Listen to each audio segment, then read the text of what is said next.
Good afternoon. My name is Jorge Romo Jimenez, and today I'll be discussing dysfunctional behaviors in the pre-K through 6 classroom, in addition to classroom management strategies to avoid and even combat these behaviors. So before we can sit and go into depth about the classroom management strategies, we have to look at two things. The definition of a dysfunctional behavior and what may cause a dysfunctional behavior. So a dysfunctional behavior is any behavior that is abnormal or it's an impaired functioning that may be displayed by a child within the classroom. So these dysfunctional behaviors have many causes, and these have to be taken into consideration to determine the approach. So things such as genetics, they might have Down syndrome. You might also have things such as autism that can be tied back to genetics. You might have issues with gestation and birth. The child may also have cognitive developmental issues that were slower than other students, and that may be a trigger for them because they might be more aggressive because they don't understand. Other things may include the lack of communication or their feelings of inability to feel like a part due to their development as a child. Kornberg said in 1966 that parents need to accept that at about 6 months, the child will become an individual, and they will understand that while they need their parents, they're also able to do things on their own.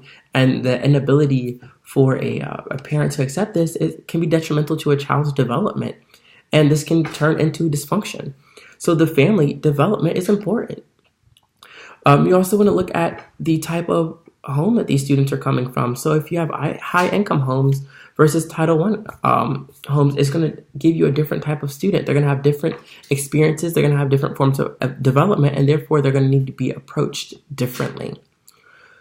So understanding dysfunctional behaviors and where your students are coming from, and therefore the type of behaviors that they might exhibit, these are things you look into, and then you begin your classroom management strategies. So first, you want to sit and label yourself and the parent as your leading figures. The teacher is a facilitator of the classroom. They're going to give guidance, and they're also going to manage their classroom accordingly. The parent is also hopefully going to continue to instill values that they have been instilling up to this point, and even more at that as they continue to work on. They're also going to teacher and parent is going to work. They're going to work together to have a solid foundation for the child, and it's going to promote accountability, which is the whole purpose of classroom management, to teach accountability. So when you're making your classroom management strategy, it is important to be proactive.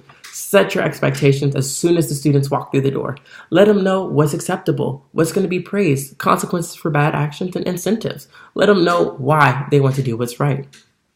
In pre-K through 6, they're in a time frame where they want to do right, and they're learning and they're absorbing like a sponge. And this is the time for your classroom management to sit and set the tone for your whole year. So you want to set expectations so they know what's going on, and you also want to anticipate issues. Every student is different, and you have to observe your students to see what are issues that might come. What are there gender issues? Are there multicultural issues? So is the classroom very diverse? These are things that you anticipate once you get your students. Within your expectations, you want to promote consistency. So what is a rule now will always be a rule. You want to have accountability. If you break the rules, there are repercussions. There are consequences, whether it's things such as timeout or they have to move their clothespin down to red and they're not able to visit the treasure box. These are all consequences that are going to be outlined from the beginning. Furthermore, you're going to want to implement strategies such as nonverbal cues that allow for you to manage your classroom without disrupting the rest of it. So if someone is talking a lot, you might snap your finger so that you can get their attention, and they might know that that snap means that they're doing something wrong. And that's a nonverbal cue that will help you sit and manage your classroom without disrupting the learning of other students. Another thing that's important is to greet your students as soon as they walk through that classroom every time, so that you have that one-on-one relationship with your students. That builds a foundation so the students will want to do better for you because they have a relationship and you have an importance in their life. Another thing to take into consideration when making your classroom management strategy is correct a behavior on the spot. Notice and comment. So if you notice something is going wrong and it's not favorable or it's not of the sort, say something.